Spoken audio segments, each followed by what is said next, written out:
Puji syukur kehadirat Tuhan Yang Maha Esa. Dalam kesempatan ini, saya akan membahas aliran atau mazhab-mazhab ilmu pengetahuan hukum yang bersumber dari buku yang disusun oleh Dr. Marjan Miharja SHMH. Ada beberapa teori dan aliran menurut Amantoto Dwijono yang menyebabkan hukum ditaati orang. Di antaranya, mazhab hukum alam atau hukum kodrat, mazhab sejarah, teori teokrasi, teori kedaulatan rakyat atau perjanjian masyarakat, teori kedaulatan negara dan teori kedaulatan hukum. Mari kita bahas bersama apa itu mazhab hukum alam atau hukum kodrat. Mazhab hukum alam adalah suatu aliran yang menelaah hukum dengan bertitik tolak dari keadilan yang mutlak. Artinya bahwa keadilan tidak boleh diganggu. Hukum alam adalah hukum yang memiliki sifat-sifat sebagai berikut. 1. Terlepas dari kehendak manusia, atau tidak bergantung pada pandangan manusia. 2. Berlaku tidak mengenal batas waktu, artinya berlaku kapan saja. 3. Bersifat universal artinya berlaku bagi semua orang. 4. Berlaku di semua tempat atau berlaku di mana saja tidak mengenal batas tempat. 5. Bersifat jelas bagi manusia. Ada beberapa pendapat atau pandangan ajaran hukum alam ini menurut Aristoteles, Thomas Aquino, dan Hugo de Groot. Aristoteles menyatakan bahwa ada dua macam hukum, yaitu hukum yang berlaku karena penetapan penguasa negara dan hukum yang tidak tergantung dari pandangan manusia. Hukum yang kedua ini adalah hukum alam, yaitu hukum yang tidak tergantung dari pandangan manusia akan tetapi berlaku untuk semua manusia, kapan saja dan dimanapun dia berada.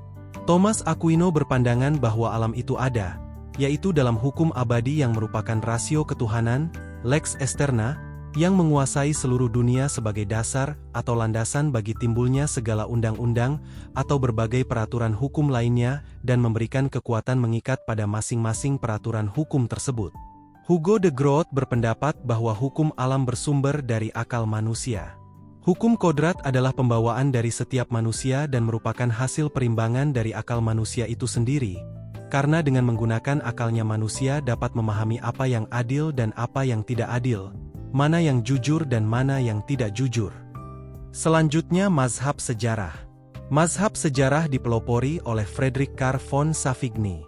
Mazhab ini merupakan reaksi terhadap para pemuja hukum alam atau hukum kodrat yang berpendapat bahwa hukum alam itu bersifat rasionalistis dan berlaku bagi segala bangsa, untuk semua tempat dan waktu. Mazhab sejarah berpendapat bahwa tiap-tiap hukum itu ditentukan secara historis, selalu berubah menurut waktu dan tempat. Teori teokrasi. Teori ini menganggap bahwa hukum itu kemauan Tuhan. Dasar kekuatan hukum dari teori ini adalah kepercayaan kepada Tuhan. Teori kedaulatan rakyat atau perjanjian masyarakat. Pada zaman Renaissance timbul teori yang mengajarkan bahwa dasar hukum itu adalah akal atau rasio manusia, aliran rasionalisme rakyat. Menurut aliran rasionalisme ini bahwa raja dan penguasa negara lainnya memperoleh kekuasaannya itu bukanlah dari Tuhan, tetapi dari rakyatnya. Teori kedaulatan negara. Teori ini timbul pada abad 19 pada waktu memuncaknya ilmu pengetahuan alam. Teori ini menentang teori perjanjian masyarakat. Menurut teori ini, satu hukum adalah kehendak negara. Dua hukum ditaati orang karena negara menghendakinya. Teori kedaulatan hukum. Teori ini merupakan penentang teori kedaulatan negara.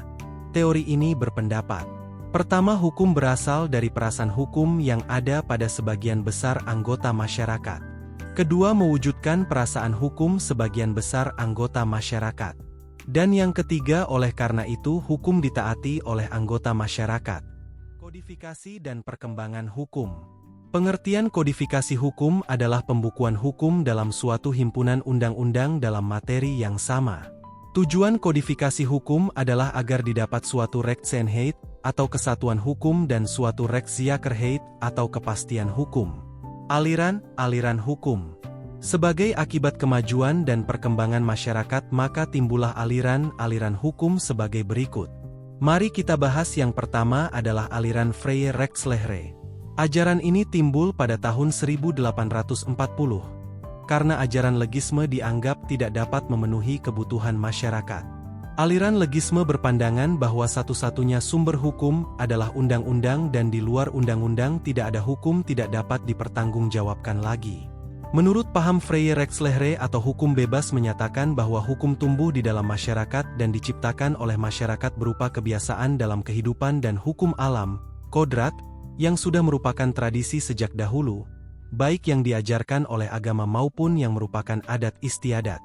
Selanjutnya aliran Freie Rechtslehre berkembang menjadi dua aliran yaitu. Pertama adalah aliran hukum bebas sosiologis, yang berpendapat bahwa hukum bebas itu adalah kebiasaan-kebiasaan dalam masyarakat dan berkembang secara sosiologis. Yang kedua adalah aliran hukum bebas naturrechtelijk yang berpendapat bahwa hukum bebas adalah hukum alam. Yang kedua, aliran Rechtsfinding atau penemuan hukum. Aliran ini bertolak belakang dengan aliran hukum bebas. Kalau aliran hukum bebas bertolak pada hukum di luar undang-undang, maka aliran Rechtsfinding mempergunakan undang-undang dan hukum di luar undang-undang.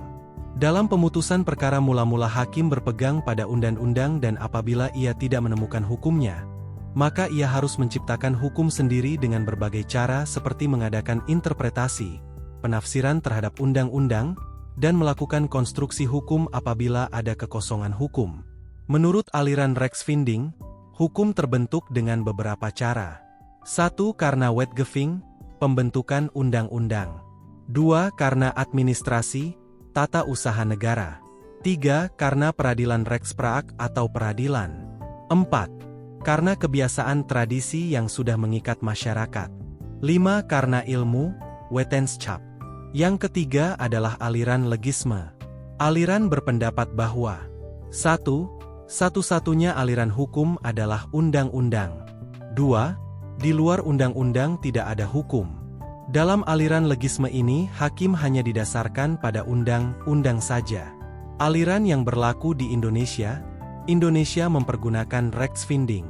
Hal ini berarti bahwa hakim dalam memutuskan perkara berpegang pada undang-undang dan hukum lainnya yang berlaku di dalam masyarakat. Apabila ada perkara, hakim melakukan tindakan sebagai berikut. 1. Ia menempatkan perkara dalam proporsi yang sebenarnya. 2. Kemudian ia melihat pada undang-undang. Apabila undang-undang menyebutnya, maka perkara diadili menurut undang-undang. Apabila undang-undang kurang jelas, ia mengadakan penafsiran. Apabila ada ruangan-ruangan kosong, hakim mengadakan konstruksi hukum, Rechtsverfinding atau argumentum a contrario. 3. Hakim juga melihat jurisprudensi, HK. Agama, adat yang berlaku. Demikian yang bisa saya sampaikan. Terima kasih, sehat selalu buat kita semua.